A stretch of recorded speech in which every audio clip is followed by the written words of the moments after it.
Ensemble.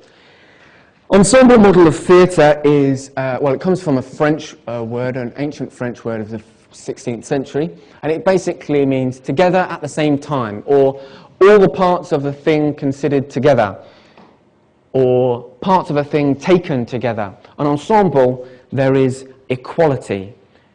There is no hierarchy. It is everyone working at the same level. There is no presumed power struggles. Ensemble theatre, there is a structure in place to stop people from being in power for too long.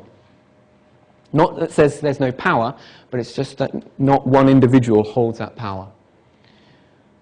And it's often used in devised theatre. So when creation is happening, when a creative act is happening, devised theatre often takes on the model of ensemble, because the idea becomes more important than the group. Okay, the thing at the centre, the thing that they are surrounding around, that they are gathered around, that they are looking to explore and to experience and to encounter, becomes the most important thing. That language begins to chime perhaps with you Christians when we talk about we gather around the risen Christ, that it's all about Christ and not about any single one member of the group. Ensemble casts are also used when people outside the theatre world, i.e. non-actors and all of that, when you do community theatre, ensemble is the perfect model because it is radically equal. It gives people worth. It's a collaborative activity, which means that every single member is worth something. Every single member is part of the creative process. Every single member has something important to say. In fact, ensemble companies are most destructive when one person remains silent because they're a part of the group and yet they haven't invested in the process. They haven't engaged, they haven't encountered anything, so they don't speak. The same is true when someone hogs the whole thing, when someone is always speaking. Okay? There is a real sense in ensemble theatre, when people are first introduced to this model of actually, I'm worth something. People actually require me to say something, to contribute. The things that are going on in my head, they want to be here. They want to inhabit what's going on in my head. I'm a part of a community at the moment. It's brilliant. And there's one member who got very low self-esteem and struggles to speak a lot. But she said, within our community, within our ensemble, she said, I wished the world outside listened as well as these people listen to me. And I just kind of went, do you know what? Churches should be like this, you know? There's radical equality. So, what are the roles of each person in the theatre? There are separate roles. Different people have different roles in the group. None has more power than the other. So the role of the writer in devised theatre is to establish the boundaries of the creative process. Okay, it's about just saying, okay, right now, these are the structures. In a Christian circle, I would imagine this would be someone who reminds the community that we have a story that we are inhabiting, the story of God. And we have a character that we are seeking to explore and to encounter and to experience. And that is the character of Christ, the character of God through the Old Testament and the New Testament. They build the playground which the work can develop. So they don't know the end outcome. They don't know the words that are going to be used, but they just kind of set a ground, okay? They just set the basics, okay? So perhaps this is the preacher. Perhaps this is someone who just reminds people of what's undergirding it all. The role of the actor in devised theatre is to participate in the creation of the encounter. Okay? So they take that story and they take those characters and they explore it and they try it out. And they, as actors, are transformed by that encounter with the character and they allow that dialogue to happen, okay? They create something through their relationship with the character, which doesn't deny them their actor's personality, but allows the character to speak into it, yeah? So they are part of the creative process. They are intrinsic with the creative process. They can also, with the writer, talk about the boundaries. Where does the boundaries stretch to? The writer, just trying to hold that in place, answers those questions. If the actor says, "Can I step over here?" the writer could say, "Yeah, no, that's within my playground. Yeah, that's fine." There's no power in there. The actor has even made the writer kind of go, yeah, I can create something for that. Yeah, I can do something for that. So there's no power in that relationship. Just at some points there is power, but the other person takes over. Does that make sense? No one's kind of gone, you're not allowed to ask that question. The actor has the power to ask the question, has the power to challenge the question, and the playground even. They're also there to inhabit the space and to respond according to the drama. So they're also there to inhabit the encounter. The writer can't do that. So when an audience comes in, you can't just have a space and then go encounter it. They have to have actors there to inhabit it, to flesh it out, to give them, to incarnate it, to make flesh. Yeah? The role of the director. This is most of my study because I'm a director. The director's role is to ensure the ensemble are travelling in the right path. So they have an intended future which could be very, very vague. In fact, it could be very little.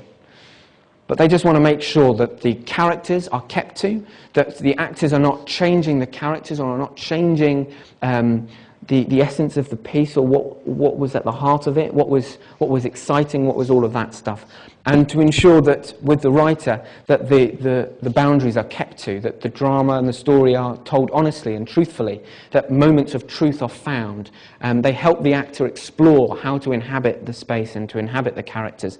And they're there just as guides. Okay? There's no power in it. There's no kind of like, you will inhabit this character like this. It's much more about, was that honest? Great. Well, it was. Great. Let's keep that. You're struggling. Are you struggling with that? They can go, no, I'm not. Okay, well, fine. Carry on going. So there's no power in it. It's just ensuring that the right path is travelled. And they're there to serve the ensemble and to encourage all participation. So they are there to check that all people are participating, all people are walking the path, all people are journeying in the right way, and that they themselves, because often the directors of an ensemble are participants as well, that all are travelling together. That sounds like a priestly ministry. So there's a Trinitarian model. What is the model of leadership and where is the power? Well, the power rotates. The power is kind of not dependent on a single role, but on a single moment. So a director may have power for one moment, but the writer may have it for another, and then the actor. And the director submits to the writer and the actor in some points. The writer submits to the actor and to the director. And there's a real kind of sharing of power. In terms of leadership, there's a real sense that everyone has equal input. The director doesn't overbear. The director doesn't tell people like a dictator where to go and what to say and what to do. They're much there to serve. In Luke's Gospel, a dispute also arose among them, the disciples, as to which one was to be regarded as the greatest. But he said to them, "The kings of the Gentiles lord it over them, and those in authority over them are called benefactors. But not so with you. Rather, the greatest among you must become like the youngest, and the leader like one who serves."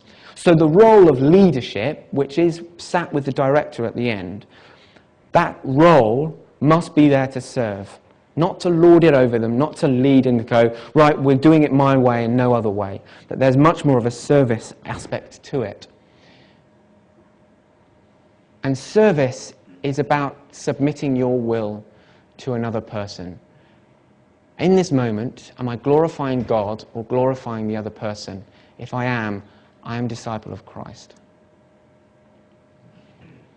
Joseph Meyer's Organic Community, perfect book for ensemble theatre and for community. A theology of God as organic order, however, allows for collaboration with Him. We are privileged to participate with Him in the forming of our future. He invites our ideas, our energy, our creativity, our perspective. He gives up a measure of control to facilitate relationship with us and to demonstrate His love. What Joseph Meyer suggests is an open theology to the future, that the future is up to the actors, to the performers. Where we go is up to them to an extent. And the director is merely there to go, is that a truthful and honest response to the character and to the story? If so, let's take that next step. I don't think that's in line with that. Let's move on kind of thing. There is a struggle between process and product. With the community that I'm a part of, we put an awful lot of emphasis on process, on relationship, on being together, of working together, of sharing ideas with each other, being creative together. We had thought we were going to produce something for next week. And actually, as a group, collaboratively, we kind of discussed it and said, actually, it is not worth costing the character of our group, the process that we're on, by forcing through the product. So we're not going to do the product anymore. And we were shamed a bit, because I had to go to the Durham Drama Festival and say, we're pulling out at the last minute. And there was a bit of a kind of, well, we've asked the venue and you've got a space now and all of these things. But the group said, you know, collaboratively, the relationships cost more. We weren't working together anymore. We were so focused on this future, on this product, that actually the present moment, our relationships weren't working in the present moment. We weren't loving each other. We weren't supporting each other. We weren't being gracious. We weren't being sacrificial in our listening to each other. That was obvious. And so we decided instead to let go of that product at the future and dwell in the present with each other as a community. Collaboratively, we decided that. I think. Last quote. Community is not for producing things outside of itself. It's not a gathering of people struggling to win a cause. It is a place of communion where people care for others and are cared for by others. A place where they become vulnerable to one another. That is every single member of that group. It is not about one person ensuring that other people get cared for. It is about every single member being cared for and for caring to other people. Control. No one is in control. Finish there.